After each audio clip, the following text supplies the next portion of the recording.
नमस्कार, मैं हितू बोगराना और आप जुड़ चुके हो आज़ाद लाइव नेटवर्क के साथ। हमारे साथ कॉमरेड मंगेश चौधरी है, हम उनसे वार्ता करते हैं। सबसे पहले तो हमारे चैनल पर आपका स्वागत है। आपका बहुत बहुत धन्यवाद कि आप लगातार किसानों की, नौजवानों की, जनता की मांग को आपके चैनल के माध्यम से आप लगातार उठाते हो, इसके लिए आपका बहुत बहुत आभार, धन्यवाद। आगामी 14 मार्च को आपका क्या क्या कार्यक्रम है? 14 मार्च को 2021 का नौर विधानसभा क्षेत्र का 300 करोड़ के आसपास क्लेम बना था, जो कि आज तक सिर्फ 123 करोड़ रुपए खाते में डाले हैं। कंपनी और प्रशासन मिलकर के 150 करोड़ रुपए जो किसान का जो बिल्कुल बना हुआ जो क्लेम है उसके ऊपर डाका डालने के प्रयास में है। पिछली बार 2020 सावनी का भी नौर तहसील का पूरी का बहुत ही मतलब कम क्लेम जो बिल्कुल आया था। वहीं हमारे पास की तहसील बादरा जिसका 300 करोड़ रुपए के आसपास क्लेम आया था, उस समय भी हमने एक बड़ा प्रदर्शन किया था, लेकिन उस समय पूरे इलाके के अंदर खराबा जो रिपोर्ट थी कंपनी की, उस खराबा रिपोर्ट के अंदर कंपनी ने सावनी की फसल में खराबा नौर विधानसभा क्षेत्र में नहीं माना था। लेकिन उसके बाद हाड़ी में खराबा मानने के बावजूद भी अभी तक कंपनी कह रही है कि इसके अंदर क्रॉप कटिंग के जो मतलब जो जो रिपोर्टें हैं वो पटवारियों ने, ग्राम सेवकों ने मिल करके क्रॉप कटिंग जो है वो गलत कर दी है। इसलिए हम इसका क्लेम के ऊपर डाका डालने के प्रयास में, इसके साथ साथ 2022 का जो अभी पिछले दिनों जो हमने जो सावनी निकाली है उसका नौर विधानसभा क्षेत्र का 700 करोड़ रुपए का क्लेम जो बनना है, उसके ऊपर कंपनी ने अभी ये कार्यक्रम बना दिया कि लोग अगर यहाँ के बोलते नहीं है, लोग अगर जागरूक नहीं है, तो ये सावनी का 2022 का क्लेम भी खाने के मूड में है।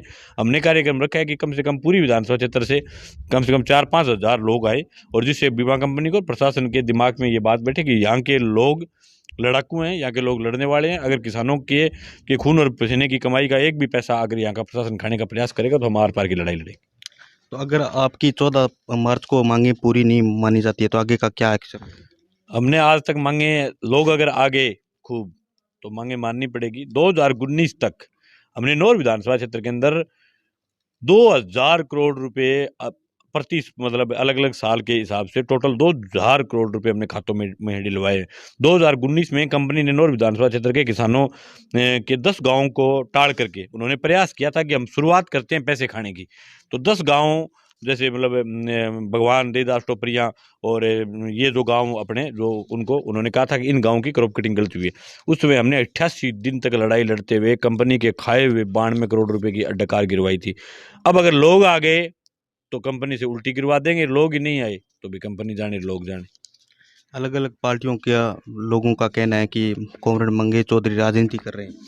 बिल्कुल, मैं राजनीति करता हूँ, इसमें कोई दो राय नहीं। मैं कोई नौर के अंदर कोई दुकान करके गुड़ नहीं बेचता। राजनीति करना मेरा पेशा है, राजनीति करता हूँ, इसमें कोई दो राय नहीं।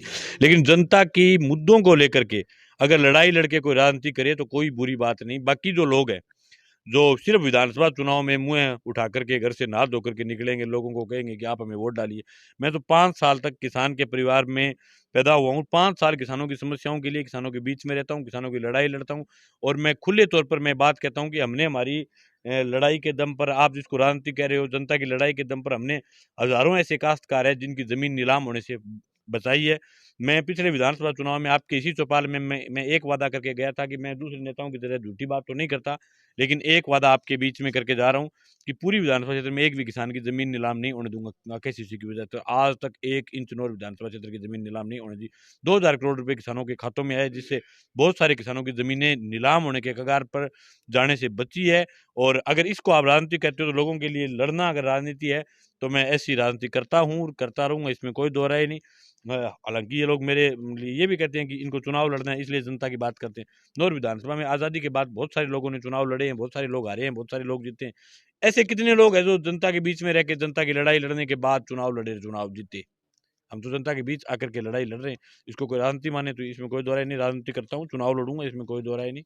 कोई मतलब इसमें वो गलतफहमी वाली बात नहीं कि भी चुनाव नहीं लड़ूंगा। 100% चुनाव लड़ूंगा, राजनीति भी करता हूँ, लेकिन जनता के हित की राजनीति करता हूँ।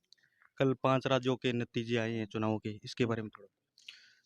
पंजाब के अंदर जो नतीजा है उसमें जनता ने, दोनों पार्टी जो बड़े बड़े घराने थे जो कहते थे हम जहाँ खड़े होते हैं वहां से जीत ही होती है फाइनल, और जो बड़े बड़े घरानों को धूल चटाई है। 5 पूर्व मुख्यमंत्री चुनाव आ रहे हैं।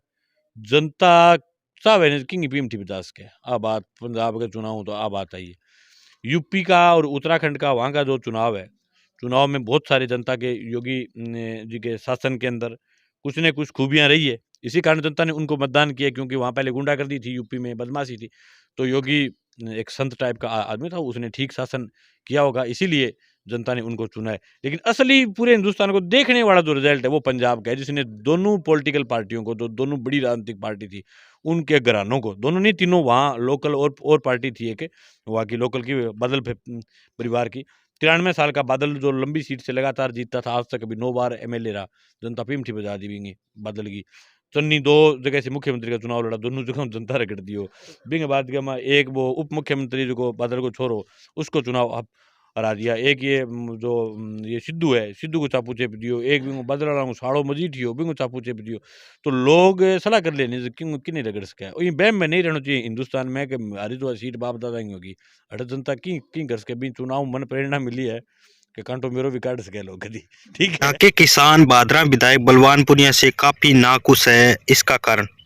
बादरा विधायक अब वर्तमान में मेरी पार्टी का, कम्युनिस्ट पार्टी का एमएलए है बलवान पुनिया, लेकिन बादरा विधानसभा क्षेत्र से कोई भी एमएलए जीतता है। इससे पहले संजीव बेनीवाल एमएलए था, उस समय भी पानी नहीं आता था। संजीव से पहले डुड्डी एमएलए था, उस समय भी पानी नहीं आता था। डुड्डी से पहले बढ़िया एमएलए था, उस समय भी पानी नहीं आता। कोई भी एमएलए हो, बादरा विधानसभा क्षेत्र के जो नेता हैं वो निश्चित रूप से अपने क्षेत्र की जनता का संरक्षण करते हैं, इसमें कोई दो राय नहीं। बलवान पुनिया भी अपनी क्षेत्र की जनता का संरक्षण करता है। मैं मेरे क्षेत्र की जनता के लिए लड़ता हूँ। पिछले दिनों आंदोलन हुआ, आंदोलन में भी लोगों ने कहा था कि बलवान पुनिया पानी नहीं आने देता। आज सीधी सी बात है, भी मैं मेरी विधानसभा क्षेत्र के लिए लड़ूंगा और वो अपनी विधानसभा क्षेत्र के लिए लड़ेगा। लेकिन ये लड़ाई विधायक लेवल की है। यहाँ का जनप्रतिनिधि अगर मजबूत हुए तो पानी को नहीं आने देगा। और मैं कह रहा हूँ भाई, लोग कहते हैं कि बलवान पुनिया के बड़े बड़े सींग आ गए इसलिए पानी नहीं आने दे रहा। मैं आपके मीडिया के माध्यम से कहता हूँ कि बलवान पुनिया के सामने ये जिम्मेवारी अमित चाचाण की है। अमित चाचाण अगर पानी लाने में असक्षम है, अगर उसकी जगह राजस्थान की विधानसभा में अगर हम बैठे होते तो चोरी के नाम पर एक लोटो को नहीं बनने दिया पानी बादराना। अब फाइनल बात है, चाहे मैंने माथो डाल के रात ने बैठी रहना पड़े, क्योंकि खारे के सामने खारे निकाल लो, वह शुद्ध निकाल ले बड़े रोड़ो वो है, ठीक है। इनके कारण दिक्कत है भी बादराण खतरनाक। जो अठों भी एमएलए जो को जावे जनप्रतिनिधि, वो मजबूत जनप्रतिनिधि होना चाहिए। अब अपने इलाकों में मजबूत जनप्रतिनिधि रहता नहीं, मजबूत नहीं जाने के कारण बादरा का जो क्षेत्र है वो उसका फायदा उठाता है, इसमें कोई दो राय नहीं। बलवान पुनिया के राज में भी वहाँ मतलब पानी की चोरी होती है, पानी नहीं आता, इसमें कोई दो राय नहीं।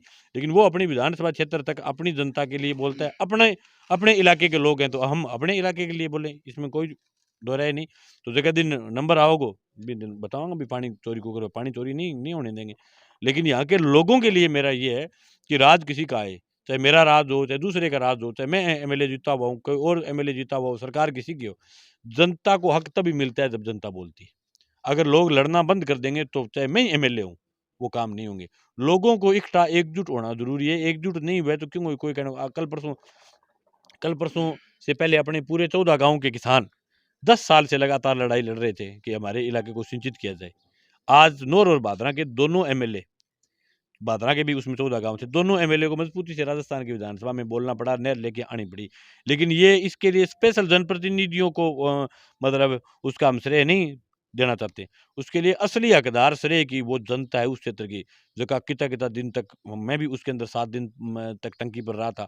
लेकिन उस इलाके के लोग इतनी गर्मी में जेठ के महीने तावड़े के वहाँ 10-10 किलोमीटर पैदल चार के, कभी डैम को घिराव करो, कभी मतलब कोई कार्यक्रम करो।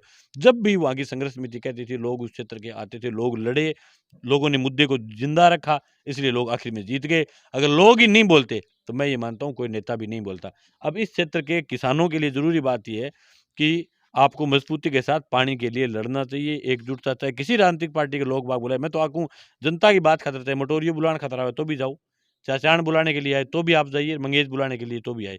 चुनाव में अपनी राजनीति करो, लेकिन चुनाव से पहले जहाँ किसान के हक की बात हो उसमें सबको एकता के साथ लड़ना चाहिए। अभी हाल ही में सिंचाई पुलिस थाना खुला है, फिर भी पानी चोरों पर कोई अंकुश नहीं लगा। मतलब कोई नहीं, भोगराने में चोरी वैर थानों खोल जसाने में जाके बताओ क्या फायदा भाई। बात रूढ़ दाप के रूढ़ बात है, रूढ़ मांग है, इन ऊपर भी बिना मतलब की अमित चाचान और कांग्रेस उसके लिए ढोल पीट रही है। पानी चोरी इकट्ठा हुआ है, बादराम हुआ है, थानों खोलिए नोर में, सुननी बात है क्या मतलब निकला बताओ। लोग ताली बजावे, रूढ़ बात है जमा भी ई गाँव में चोरी हुआ है जी, बहुत चोरियां हो रही है कह जी, तो फिर आपने खुइया में जाके थानों खोल जाएंगे, बताओ क्या फायदो है। मन कोई आदमी फायदो गिना दो, सिंगल बार नहीं जाते, आज तक वो गश्त करने के लिए नहीं जाते। ऐ जगह थाना आ रहा है, जगह यहीं पर मेली नहर पर इली सवा लिफ्ट किनारे पर चक्कर मारता फिर है। बड़े कोई 2 रुपये कोई व्यवस्था हो जाए, माल मिल जाए, बादरा का नहीं खुल मेले को, क्योंकि भाई डांग रखे चौपड़ के ठीक है। अब मतलब थानो होना चाहिए भादरा क्षेत्र का मां नहर के ऊपर खुलना चाहिए थानो विशेष रूप से भी नहर के संगम क्षेत्र पर खुलता नहर के ऊपर जगह लेके नहर के हेड के ऊपर कोई थानो खुला तो बिंगो कम से कम और ज्यादा तो कौन लेकिन 20-20 किलोमीटर तक तो खोप जरूर रहा के इस जगह थानो है नोर के कॉलोनी में थानो चोरी भादरा में हुए बाद लोग ताली बजाने लग रही है एमएलए बार बार गिना हुआ हो रहा है कि मैं थानो खोल दी बताओ की फायदो मतलब थाने को तो एकदम ही मूर्खता वाली बात है इस थाने का कोई 1% ही फायदो को नहीं और थानो जड़ जड़ खुले नहीं आ एक राष्ट्रीय वैद्य है कोई भलो काम को नहीं हो थानो ठीक है थानो लूट को केंद्र ही है थानो उसमें कोई फायदा कोई मेरे खुइया मैं पंचायत समिति का मैं जब जिला परिषद का डायरेक्टर होता था तो खुइया लोग मांग करी कि खुइया में थानो खोलो मैंने भी जिला परिषद में बात उठा दी वहां पहले चौकी खुली उसके बाद थाना खुल गया अब मैं गांव में मीटिंग करके आया हूँ बीमे के लिए सगड़ा गांव मन लोगों कहे हुए कि पहली मारे कोई छोटी मोटो जोड़ हो तो गांव में तो वो गांव में पंचायती करके सल्ट जान तो अब थानो छोटी सी बात होती है टिंगर ले मोटरसाइकिल सीधो थाने जाए बैठ के वो बंद कराओ किया इनके करके थानो ठीक है थानो कोई फायदा वाली बात को नहीं बाकी पानी चोरी का थाना था वो बादरा में खुलना चाहिए था